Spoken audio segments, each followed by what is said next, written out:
Bonjour et bienvenue sur Codable.tv avec François Jolin. Aujourd'hui, on va s'intéresser au conflit taïwanais qui nous pend au nez. Nous allons voir que même s'il se déroule à des dizaines de milliers de kilomètres de chez nous, ce conflit nous sera beaucoup plus problématique que le conflit ukrainien actuel.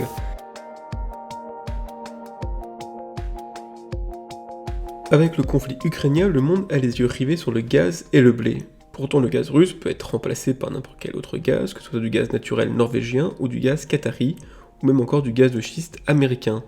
Tous sont remplaçables, le problème est avant tout logistique, voire financier. Pareil pour le blé, un grain de blé est le même qu'il vienne de France ou d'Ukraine.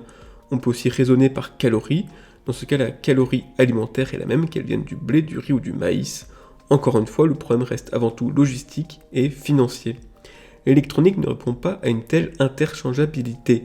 Nous allons voir les différentes problématiques sur les composants électroniques en cas de conflit avec Taïwan. Niveau 0, aucun problème. Pour des composants très simples comme des diodes, des résistances, mais aussi les composants grand public tels les écrans, claviers ou souris, il n'y aura que peu d'impact. Ces composants sont faciles à fabriquer et sont fabriqués dans le monde entier. De plus, ils sont tous interchangeables facilement en cas de pénurie. Votre clavier peut se brancher sur tout type d'ordinateur, de même que votre écran se branche aussi sur tout type d'ordinateur. Niveau 1, la pénurie.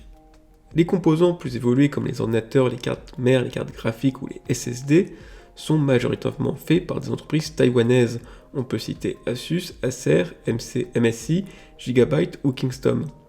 De plus, elles fabriquent aussi pour des entreprises américaines telles AMD, Nvidia, HP ou encore Dell.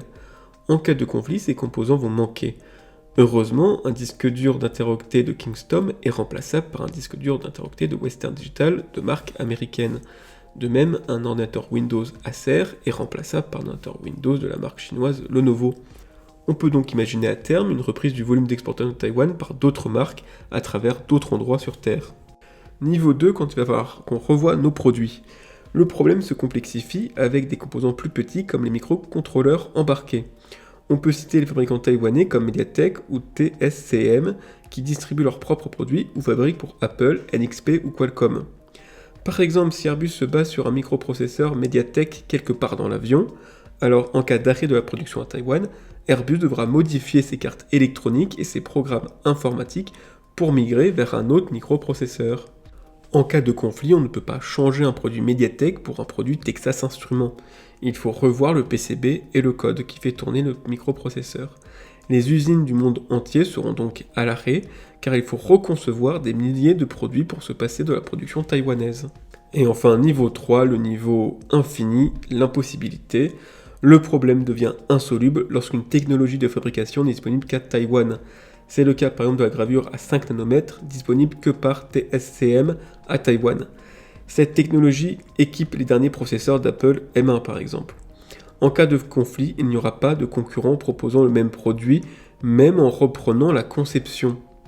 Apple connaît sa trop grande dépendance vis-à-vis de Taïwan, à ce titre l'iPhone 14 est le premier iPhone assemblé en Inde.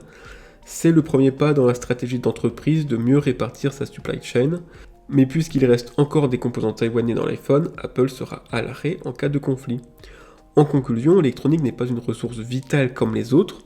À la différence du pétrole, du gaz ou des calories alimentaires que l'on peut se procurer partout sur Terre, l'électronique repose avant tout sur Taïwan et sa région.